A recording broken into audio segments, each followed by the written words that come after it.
Bonjour à tous, bienvenue dans ce live du dimanche.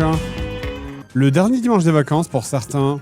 Bon, moi, il n'y a pas vraiment eu de vacances, du coup, mais en tout cas, courage à ceux qui reprennent demain, bien sûr. Bonjour à tous, nous sommes le 4 janvier, c'est ça? Oui, le 4 janvier 2026.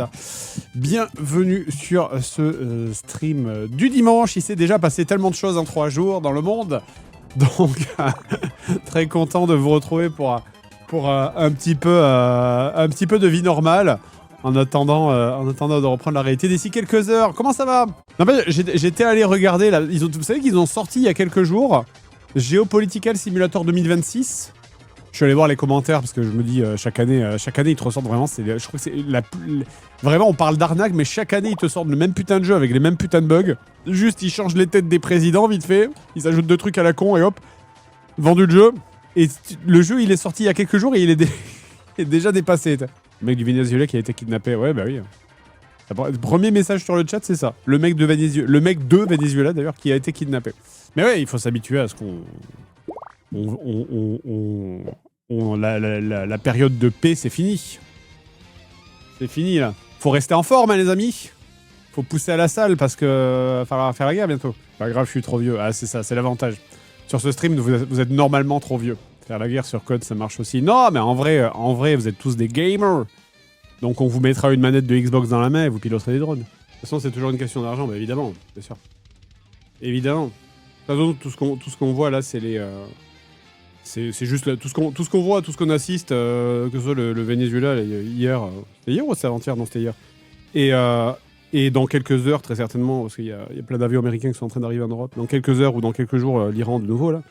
C'est juste la guerre entre les États-Unis et la Chine qu'on est en train de voir. C'est là où on se rend compte que nous, on est hors jeu, jusqu'au moment où le Groenland deviendra vital. Mais c'est le cas. C'est qu'en fait, on est hors jeu et on ne peut rien faire à part juste faire gré. Parce qu'on est hors jeu, on a 0 puissance, 0 diplomatie, 0 armée.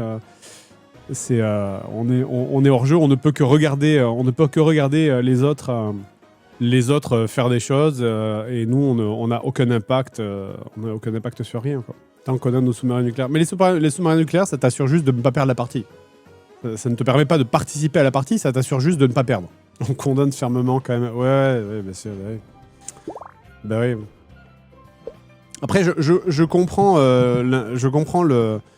l'imbroglio et le fait que personne ne sache trop quoi dire. En fait, c'était rigolo, ça, j'ai vu ça hier.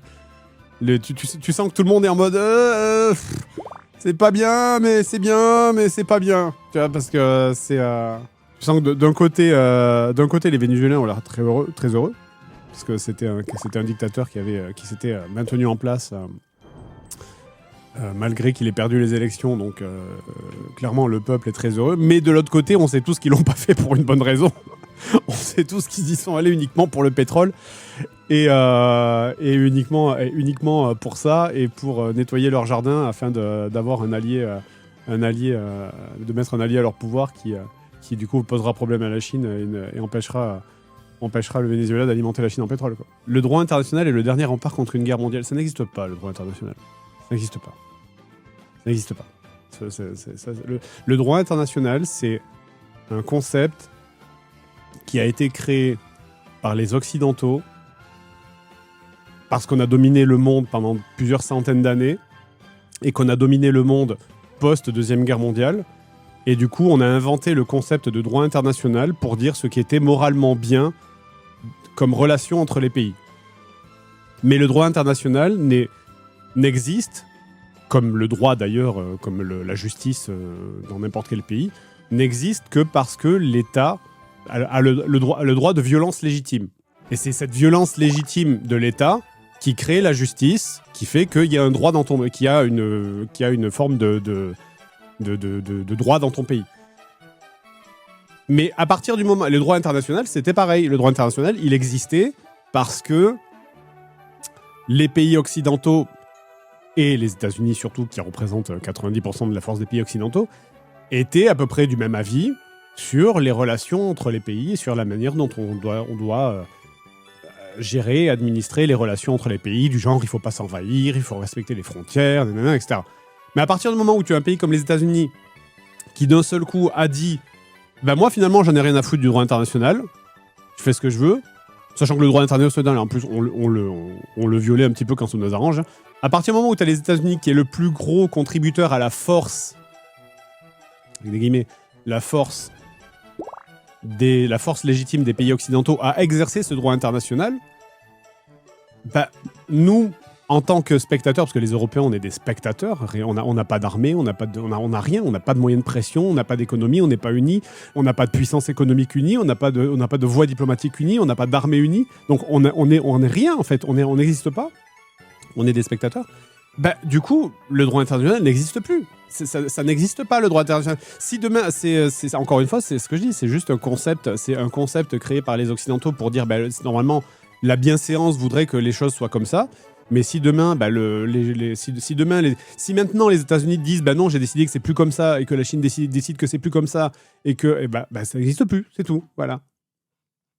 C'est triste, hein, et du coup, c'est pour ça que je comprends les réactions un petit peu compliquées, les réactions un petit peu étranges des politiciens qui sont en mode genre c'est bien que Maduro il soit parti parce que c'est un dictateur, mais en même temps droit international. Mais oui, parce qu'en fait là on se rend compte que si demain Trump il va prendre le Groenland, qu'est-ce qu'on va faire?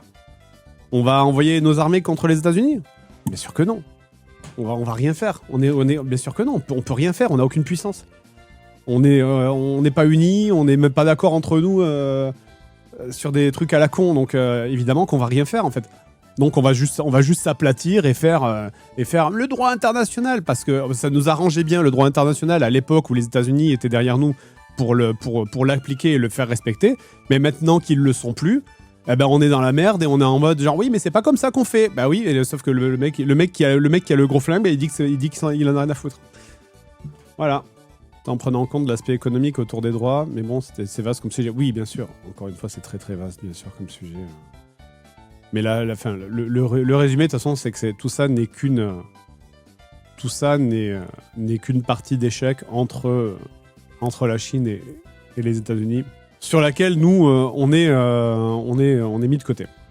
C'est le retour, de toute façon, en vrai, c'est le retour de la doctrine Monroe et le retour des gros empires.